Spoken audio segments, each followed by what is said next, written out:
ভরা গ্রাম, শান্ত পরিবেশ আর নির্জনতার মধ্যে লুকিয়ে থাকা এক রহস্য। পুকুরের ধারে ছায়ামাখা বটগাছ, যা দিনের বেলায় স্বাভাবিক মনে হলেও রাতে হয়ে ওঠে ভয়ের প্রতীক। শীতের রাতে গ্রামে আয়োজন হলো এক পিকনিকের। আনন্দ, হাসি আর গানের মাঝে কেউ বুঝতে পারল না এই রাত হবে তাদের জীবনের সবচেয়ে ভয়ঙ্কর রাত। গ্রামের ইতিহাসের পাতা থেকে উঠে আসবে এমন এক সত্য, যা সবার গা শিউরে দেবে। কান্নার শব্দ, সাদা ছায়া আর হারিয়ে যাওয়া প্রাণ, সব মিলিয়ে এক অভিশপ্ত রাতের সূচনা। সাহসী হয়ে পুকুরের ধারে যাওয়া, নাকি চিরকালের জন্য হারিয়ে যাওয়া? ভরা গ্রামের পিকনিকের রাত। পাহাড়ের কোলে ছোট্ট এক গ্রাম, নাম ভরা। শীতকালের এক সন্ধে, গ্রামের যুবকরা মিলে ঠিক করলো একটা পিকনিক করবে। জায়গাটা ছিল গ্রামের একেবারে শেষ প্রান্তে, যেখানে একটা পুরনো গাছ আর তার পাশে পুকুর।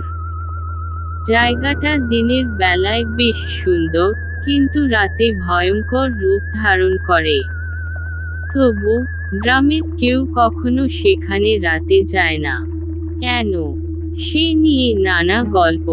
শুক্রবার রাতে সবাই মিলে সেখানে জড়ো হলো। প্রায় 20 জন যুবক, সঙ্গে কিছু বাচ্চা কাচ্চাও। মাটির চুলায় রান্না, খেজুরের রস, গান বাজনা, মনে হচ্ছিল উৎসব।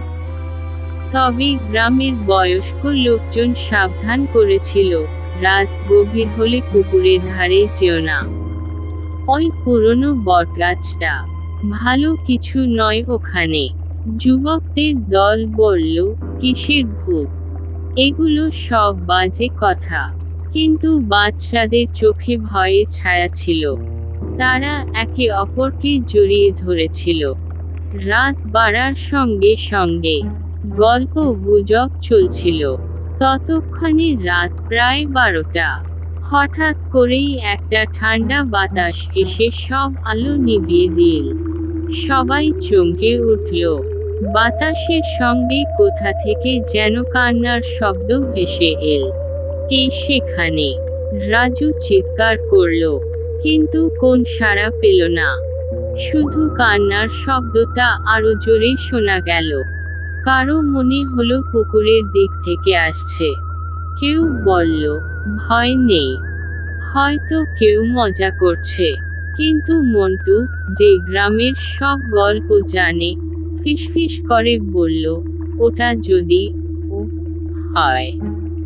ও মানে? মন্টু কাপা গলায় বলল, বটগাছের মেয়ে। শুনেছি, অনেক বছর আগে একটা মেয়ে এখানে আত্মহত্যা করেছিল। তারপর থেকে মাঝরাতে ওই পুকুরের ধারে কান্নার শব্দ শোনা যায়। সবাই তখন চুপ। হঠাৎ করেই সোহেল চিৎকার করে উঠল, ওই দেখো, পুকুরের ধারে একটা সাদা ছায়া নড়ছে। সবাই তাকিয়ে দেখল।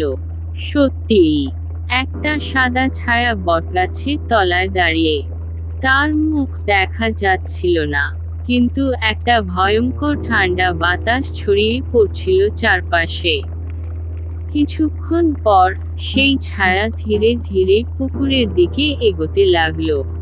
আর সঙ্গে সঙ্গে কান্নার শব্দ আরো জোরে হতে লাগলো। ভয়ে চোটে কেউ নড়তে পারছিল না। এই সব বাজে ব্যাপার, ভূত কিছু নয়, বলল সঞ্জু, গ্রামের সবচেয়ে সাহসী ছেলে। সে হাতে একটা টর্চ নিয়ে পুকুরের দিকে এগোতে লাগলো। সবাই তাকে থামানোর চেষ্টা করল, কিন্তু সে শুনল না। সঞ্জু পুকুরের কাছে পৌঁছানোর পর হঠাৎ করেই একটা বিকট চিৎকার শোনা গেল। সবাই দৌড়ে গেল সেখানে। কিন্তু সঞ্জু কোথায়? পুকুরের ধারে শুধু তার টর্চটা পড়েছিল। এটা কিভাবে সম্ভব? সঞ্জু তো এখানেই ছিল। কেউ একজন বলল। কান্নার শব্দ থেমে গিয়েছিল। বটগাছের তলা ফাঁকা। কিন্তু গাছের ডালগুলো যেন একটা ভয়ঙ্কর ছায়া তৈরি করছিল। সবাই তখন আতঙ্কে পিকনিকের জায়গায় ফিরে এল। কিন্তু তাদের পায়ের তলায় মাটি যেন আর শক্ত থাকলো না। কোথা থেকে একটা মেয়ের মিষ্টি গলায় গান শোনা গেল। ওটা কে গাইছে? রিমি ফিসফিস করে বলল, আমাদের পেছনে থেকে আসছে। সবাই একসঙ্গে পিছন ফিরল। একটা মেয়ে, সাদা শাড়ি পরা, চুল খোলা, দাঁড়িয়ে আছে, মুখটা ঢেকে রাখা। সে গান থামিয়ে বলল, তোমরা এখানে কেন এসেছো? কেউ উত্তর দিল না। ভয়ে সবাই জমে গেল। মেয়েটি আবার বলল, তোমরা চলে যাও। রাত বাড়ছে। ও আসছে। ও কে? রবি প্রশ্ন করল। মেয়েটি কোনো উত্তর দিল না। শুধু হাত তুলে পুকুরের দিকে দেখালো। আর মুহূর্তের মধ্যে মিলিয়ে গেল। গ্রামের লোকজন পুকুরের ধারে আর যেতে সাহস করে না। কিন্তু সঞ্জুর মা মেনে নিতে পারছিলেন না তার ছেলের হারিয়ে যাওয়া। বারবার বলতেন, আমার ছেলে মরেনি, সে কোথাও আছে। তোমরা সবাই মিথ্যে ভয় পেয়ে বসে আছো। একদিন গ্রামের এক তান্ত্রিকের কথা শোনা গেল। তার নাম ছিল ভগবান চরণ। সে বলতো, আমি কোনো জায়গার আত্মা শান্ত করতে পারি। তোমাদের ভয় পেতে হবে না। আমি সেই পুকুর আর বটগাছের অভিশাপ মুছে দেব। গ্রামের মোড়ল তাকে ডেকে পাঠালেন। ভগবান চরণ সোজা বললেন, এই জায়গায় অতীতের এক গভীর পাপ লুকিয়ে আছে।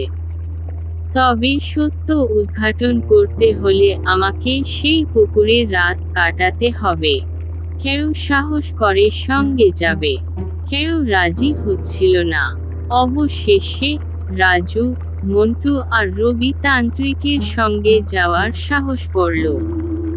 রাত নামলো। চারজনেই পুকুরের ধারে পৌঁছালো। বটগাছের নিচে এক তান্ত্রিক বেদি বানিয়ে শুরু হলো মন্ত্রপাঠ। চারপাশে যেন একটা শীতল ভয় ঘুরে বেড়াচ্ছিল। মন্ত্রপাঠের সময় পুকুরের পানি অদ্ভুতভাবে নড়ে উঠল। পুকুরের মাঝখান থেকে আবার সেই কান্নার শব্দ ভেসে এল। ভরা গ্রামের পিকনিকের রাত।